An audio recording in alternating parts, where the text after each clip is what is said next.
예. 예. 이제 실습을 하려면 파이썬 몇으로 설치해야 되냐고 이제 질문이 왔는데 준비는 이제 파이썬 2.7 버전으로 했는데 이게 아무래도 온라인 활동이고 또 시간도 많지 않아서 죄송하지만 오늘은 실습이 어려울 것 같아요. 다음에 학교에서 만나면은 실습을 진행하고 오늘은 원리나 이론적인 거를 발표를 하겠습니다. 양해 부탁합니다. 네. 보면 어떻게 하죠?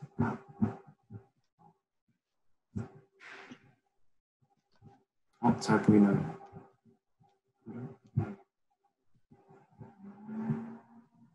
예. 다행이다. 사실 이렇게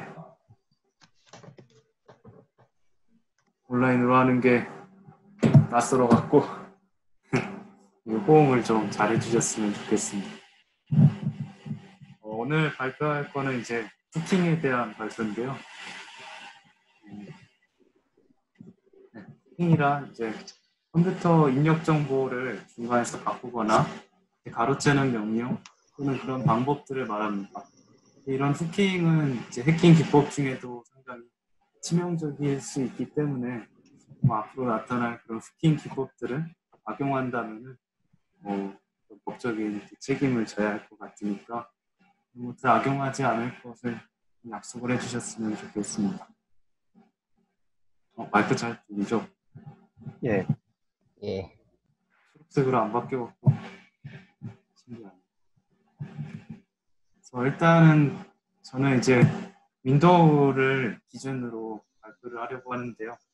윈도우에는 다른 이제 운영체제에는 없는 DLL 동적 연결 라이브러리 실행 파일이라는 그런 파일을 가지고 운영체제가 들어가고 있는데 쉽게 생각하면 우리가 C 언어를 만들 때 헤더 파일을 넣어주잖아요. 뭐 IO 스트림이라든가 그런 것처럼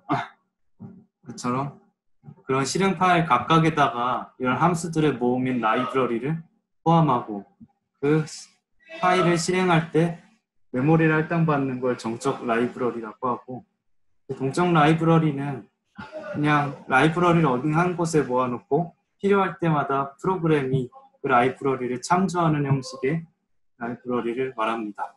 이거는 윈도우즈에서 특별히 사용되고 있다고 해요. 그러면은 사용 중인 DLL 파일을 알고 싶다면은 이제 이 링크를 통해서 윈도우즈 프로세스 익스플로러라는 프로그램을 다운로드 받을 수 있는데요. 제가 다운로드를 받아왔습니다.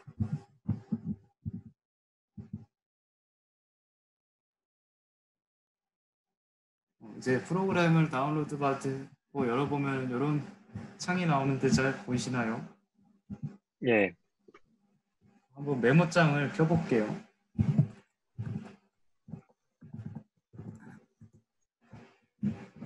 메모장을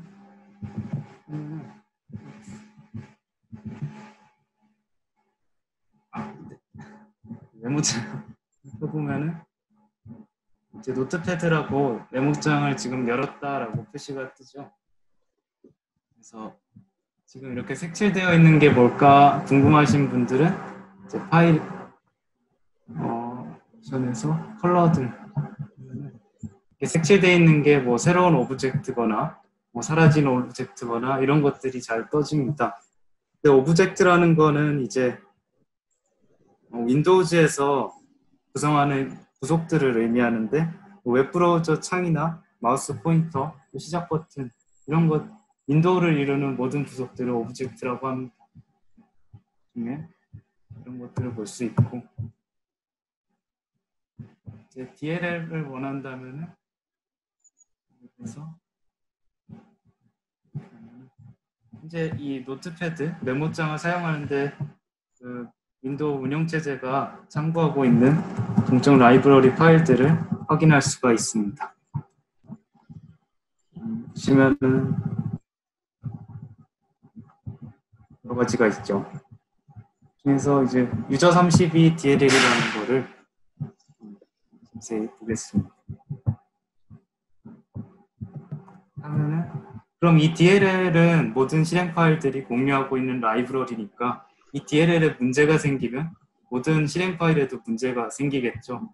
그거를 활용한 해킹 기법이 DLL 인젝션입니다. 이제 예를 들어서 아까 말씀드렸던 이제 유저 30이라는 DLL이 있었죠. 이건 이제 그래픽 인터페이스를, 그러니까 GUI를 제공해서 이제 그 윈도우즈 사용자가 이 프로그램을 볼 수 있다면 그 프로그램은 거의 다 이 DLL을 사용한다고 합니다. 그럼 대부분의 프로그램에서 사용하는 DLL은 이렇게 해킹, 뭐 악성 코드가 깔린 그런 코드들을 심어서 DLL을 다시 바꿔낸 다음에 재부팅을 하면은 운영체제에 있는 그런 이제 유저 32 DLL을 참조하는 모든 프로그램들이 이런 악성 코드들을 열 수가 있겠죠. 이런 식으로 이제 컴퓨터가 해킹을 당하면은 굉장히 치명적이라고 합니다. 중에서도 이제 또 하나 알아볼 건 이제 API 후킹. API는 운영체제가 운영 프로그램을 위해 제공하는 함수인데, 뭐 사용자가 사용하고 있는 뭐 스피커나 마이크, 또 키보드를 직접 운영체제와 연결하는 그런 제공하는 함수들도 있고, 여러 가지 운영 프로그램을 운영시키는 프로그램들이 있는데요. 근데 아까 말씀드렸던 것처럼 네트워크나 메모리에 접근할 때 디바이스, 근본적인 디바이스의 사용을 요청하는 것을 윈도우 32 API라는 걸 사용해서 한다고 합니다. 그러면은 어떤 운용 프로그램에서 이제 디바이스의 사용을 요청하는 그 중간 과정에 메시지를 중간에 훔쳐간다면, 그러면 여기서 키보드에 뭘 눌렀는가 메시지 훔쳐가면 이 사람들이 어떤 걸 눌렀는지 알 수가 있겠죠. 이런 식으로 들어왔습니다. 파스파스로 바꿔서 죄송합니다. 예상치 못했네요. 다시 하겠습니다. 키로거 잘 보이시죠? 예. 잘한다. 냄. 키로거 아까 말씀드렸듯이 이제 키보드 입력과 없이 전송되는 그 중간 메시지를 훔쳐가서 이 사람들이 뭐를 눌렀는가를 알 수가 있게 되는데, 이런 걸 어떻게 악용할 수가 있을까요? 보시다시피 비밀번호를 알아낼 수 있겠죠. 네, 맞아요. 비밀번호 칠 테니까. 뭐 은행 공인인증서나 그런 비밀번호들을 탈취하거나, 뭐 이 사람이 뭐 카카오톡을 컴퓨터로 한다면 어떤 대화를 나누고 있는지 감시할 수도 있겠죠. 그래서 이런 부정적인 목적으로 키로거가 사용되는데, 굉장히 단순한 프로그램임에도 막기가 굉장히 어렵다고 합니다. 왜냐하면 컴퓨터의 근본적인 부분에서 이 메시지를 탈취하는 것이기 때문에 생각보다 감지가 어렵다고요. 그래서 키로거를 좀 합법적으로 사용되는 경우도 있는데, 바로 윈도우가 우리가 사용하고 있는 그런 키보드 입력 그런 상태를 확인하는 키로거를 이렇게 만들어 놨다고 합니다. 구글은 어시스턴트를 만들었는데 윈도우는 코타나 음성 비서를 만들고 있죠.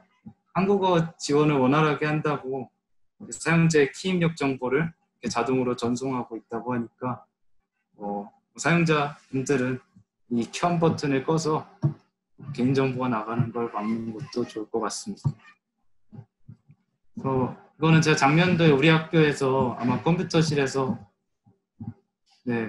제 아이디와 비밀번호가 털렸던 적이 있는데요. 캄보디아나 중화민국, 러시아에서까지 제 아이디로 로그인된 게 있습니다. 나중에 알려진 걸로 보면은 아마 우리 학교 5층 점검대 컴퓨터에 키로거가 깔려서 이렇게 된 게 아닐까 제 의심을 하고 있습니다. 그래서 굉장히 키로거가 무섭습니다. 키로거 만들기를 제가 준비를 해왔었는데요. 이게 생각보다 2.4.2에서 나름 준비했는데, 이게 온라인 환경이기도 하고 이걸 생각보다 이 개발 환경을 구축하는 게 좀 오래 걸리더라고요. 그래서 일단은 소스 코드 분석을 하면서 세미나를 마무리하려고 합니다. 보시면은 파이썬을 처음 해보시는 분도 있고, 사실 저도 익숙하고 잘하는 언어는 아니라서요. 저도 한 문장 한 문장 공부하면서 이렇게 조사를 해왔습니다. 한 문장씩 볼게요. 이게 키로거의 소스 코드 중에 앞부분인데 import min32 API, import min32 콘솔 이런 코드들이 있죠. 여기에 공통적으로 붙어있는 import라는 거는 영어 뜻으로 가져오다, 그 모듈을 가져온다라는 코드입니다. 그래서 모듈은 사용되는 코드를 묶어서 사용해 놓은 건데, 우리 헤더 파일처럼 이제 이런 모듈을 이제 우리 파이썬 프로그램에 갖고 오면은 이 모듈에서 지원하는 함수들을 사용할 수가 있습니다.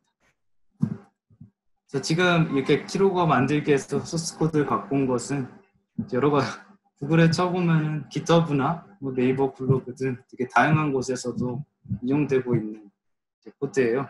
그래서 밑에 링크가 있으니까 한번 보셔도 될 것 같고, 다음 줄은 V는 min32 콘솔.콘솔 윈도우라는 굉장히 복잡해 보이는 코드가 있습니다. 이거는 무슨 뜻이냐면은 윈도우, 우리가 C++ 프로그램 코딩 하다 보면은 까만 창 뜨면서 결과값이 나오잖아요. 그 창을 콘솔이라고 간단하게 생각하시면 되는데, 그 콘솔에 핸들을 반환한다고 합니다. 그럼 핸들은 또 뭘까요? 핸들은 이제 윈도우 운영체제에서 어떤 프로그램을 실행할 때 그 프로그램을 주소값 정도로 생각하시면 됩니다.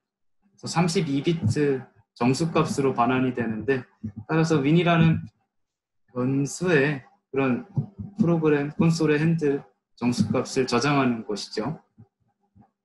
그리고 이제 두 번째 거는 윈도우 32 GUI라는 이제 모듈에서 show window라는 함수를 쓰고 있는 것입니다. 그래서 보시면은 min0인데 이 콘솔의 핸들 값을 넣고 여기다 0을 넣어주면은 이 반환된 핸들이 지정하는 프로그램이 보이지 않게 되는데, 우리가 키로거는 되게 비밀스럽게 만들어야 되잖아요. 그래서 키로거가 실행될 때 켜지는 콘솔을 사용자한테는 안 보이게 하는 그런 함수입니다. 그리고 여기가 중요한데, 이 부분 이제 파이썬에서 사용자 정의 함수를 만들 때는 def를 쓰고 이렇게 이름을 쓰고 매개 변수에 여기 콜론을 이렇게 넣어주고 이렇게 탭을 넣어서 이게 한 함수 안에 있음을 보여주는 것인데요. 이제 하나씩 뜯어보면은 온키보드 이벤트라는 사용자 정의 함수를 이렇게 만들고 이벤트를 매개 변수로 받겠다라는 첫 번째 함수 정의 정도가 되겠습니다. 그리고 두 번째는 이제 이 매개 변수의 ASCII 코드 값이 5일 경우에는 함수를 종료한다고 되어 있는데, ASCII 함수 5가 이제 end입니다. 그러니까 프로그램을 나간다는 키인데, 그 키를 누르면은 프로그램을 종료하겠다는 것이고요. 여기가 중요하겠죠. 이제 ASCII 코드가 0 또는 8. ASCII 코드가 0이나 8은 제가 찾아보니까 어떤 문자를 입력한 게 아니라 어떤 명령을 입력한 게 되더라고요. 그래서 그 부분은 키로그를 했을 때 저장할 정보로서는 의미가 없으니까 배제를 한 것 같습니다. 이게 아닐 경우에 이러한 메모장을 여는 거고, 이제 만약 메모장 파일이 없다면은 이제 실제로 이런 이름을 이 경로에다가 만들어 준다고 합니다. 그래서 버퍼라는 변수에 이제 메모장에 있던 그 글자들을 모두 저장해 놓고 이제 메모장을 닫는데요. 이렇게 하는 이유는 기존에 있던 메모장에 자신이 적으려고 하는 이제 글자를 덧붙이기 위함인데, 이 메모장을 열어서 이제 글자를 쓰기 시작하면 안에 있던 내용이 모두 지워져 버리거든요. 그래서 이렇게 버퍼에 잠시 저장해 놨다가 추가하는 형식입니다. 그래서 다시 우리 아까 메모장을 열어서 이번에는 사용자가 입력한 키를 캐릭터 문자로 바꿔서 넣어주고, 이제 계획 문자가 나타났을 경우에는 엔터키 그러니까 한 줄 건너뛰기를 이제 적용한다라고 보시면 됩니다. 결국 마지막으로 버퍼에다가 기존 메모장에 있었던 글자들을 추가해서 이제 메모장에 최종적으로 저장해서 끝내게 되는 이제 키로거 간단한 함수가 되겠습니다.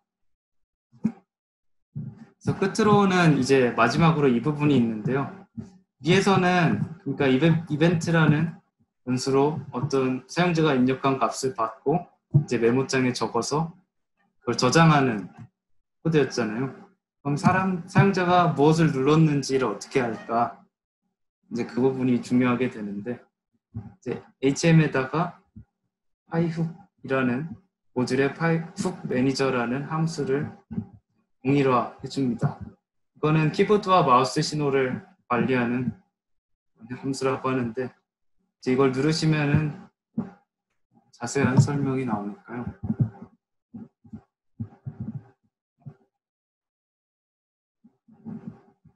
지금 보시면은 낮은 레벨의 마우스와 키보드의 이벤트를 반환한다. 그래서 우리가 사용하는 거는 이제 키다운.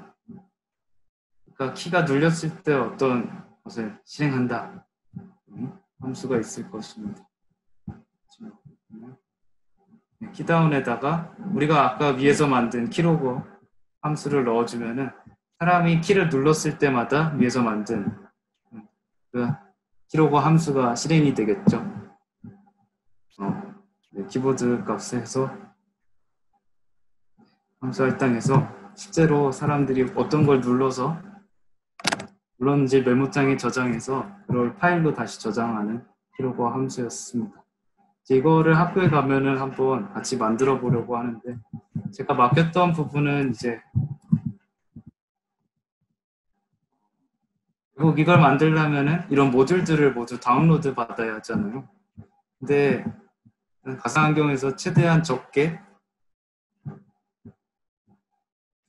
좀 이상한데 하여튼 최대한 적게 적은 용량을 차지하면서 이것들을 어떻게 넣을까 고민하다가 여러 가지 난관에 부딪혀서 제가 좀 더 연구를 해서 다음 학교에서 만났을 때는 한번 만들어 봅시다. 이상입니다. 감사합니다. 그러면 혹시 무서워 보였네. 질문 있으신 분 계신가요? 저요, 김태훈 질문입니다. 질문 해도 되죠? 네. 저기, 제가 아까 전에 방금 전까지 쓰던 뭐 윈도우 32 디스크 이미지 같은 것도 그렇고, 여기 계속 보면은 윈도우 32라는 뭐라 그럽니까? 명령어? 어쨌든 그 모듈 이름이 계속 나오는데, 거기서 32라고 하는 거가 의미하는 게 어떤 거죠? 이제 이런 것들이 사실 궁금했었는데 말 그대로 비트 얘기였던 것 같습니다. 32비트를 기존에는 사용했었는데 이제 64비트를 사용하잖아요. 근데 그냥 기존에는 32비트 썼던 거를 아마 통상적으로 계속 사용되고 있는 것 같습니다.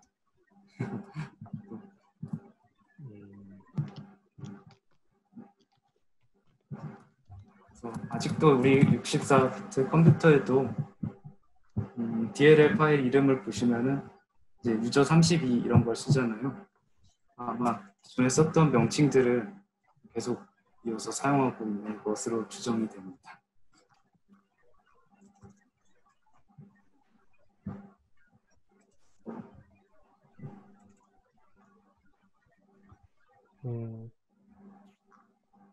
더 이상 질문이 없으면 네, 끝마치도록 하겠습니다. 그럼 이제 오늘 발표해 주셔서 감사하고요. 이제 감사합니다. 이제 다음 발표자인 현민이로 넘어가겠습니다.